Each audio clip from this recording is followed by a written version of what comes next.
பிறகு என்னை அமைச்சராக்கினார்கள். அதுமாதிரி 2021 அதே தொகுதியில் தோல்வியடைந்து விட்டேன். இது 26 அதே தொகுதியில் அனைத்து இந்திய அண்ணா திராவிட முன்னேற்ற கழகத்தின் சார்பில் வெற்றி பெற்று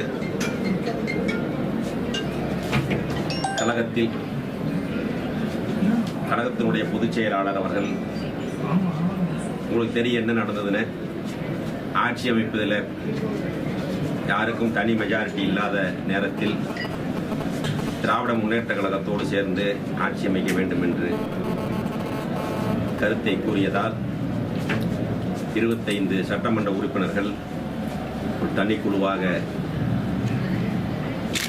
இருந்தோம். கட்சியிலிருந்து எங்கேயும் போகல.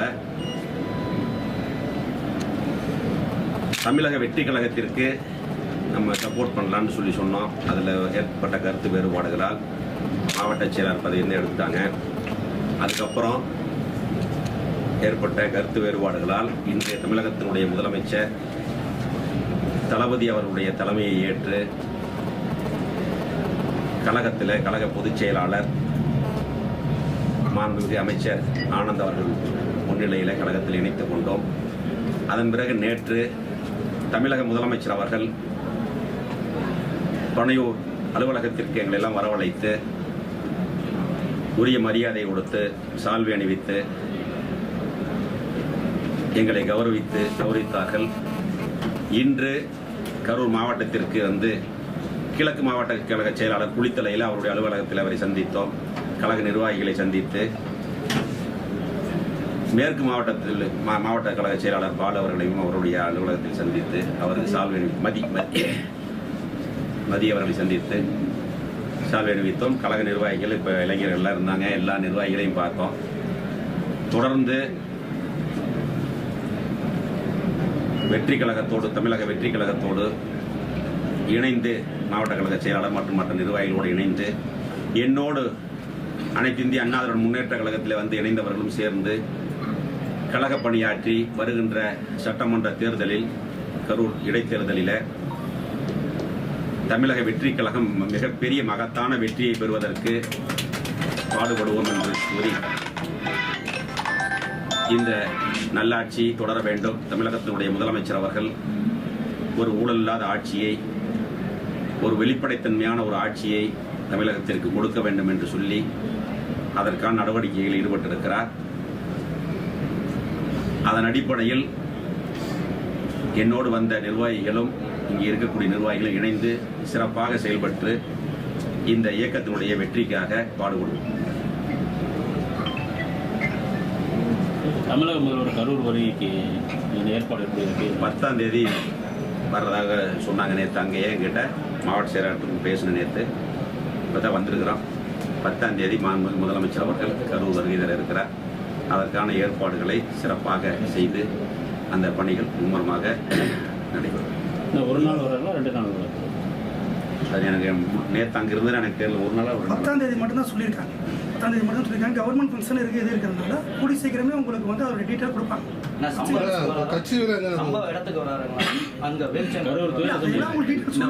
முடிவு ஆகல, இடம் எல்லா டீட்டெயில்ஸும் சொல்லிடுறேன். பாதிக்கப்பட்ட 41 குடும்பத்துக்கு ஏதாவது முதலமைச்சராக வரனால கவர்மெண்ட் ஃபங்க்ஷன் இருக்கும். அதனால வந்து முறைப்படி அவங்க கவர்மெண்ட் வந்து அறிவிப்பாங்க. சரி, எங்களுக்கு அந்த டீட்டெயில் 10ஆம் தேதி வரேன்னு இருக்காரு.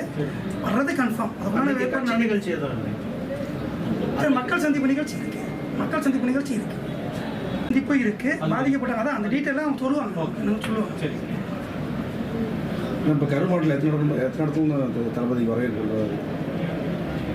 வந்திருக்காங்க. இனிமேல் நம்ம நான் பண்ணிட்டு ஒரு ப்ரெஸ் மீட் தான் ஏற்பாடு மட்டும் உங்களுக்கு சொல்லுவேன். 5 நாள் டைம் இருக்கு.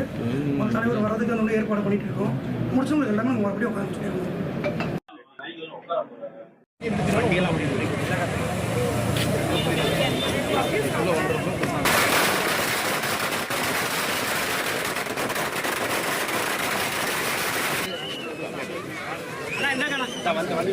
அப்படியே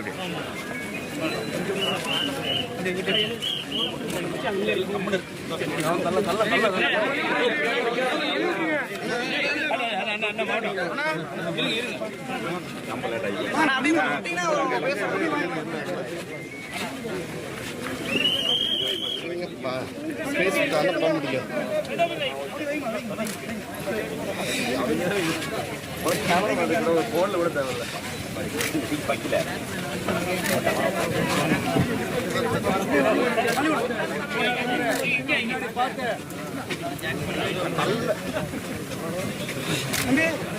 இப்படியே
கொஞ்சம் கொஞ்சம்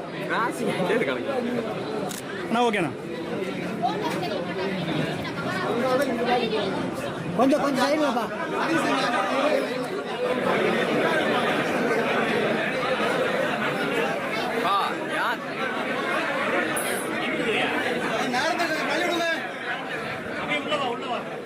கரூர் மாவட்டத்தில்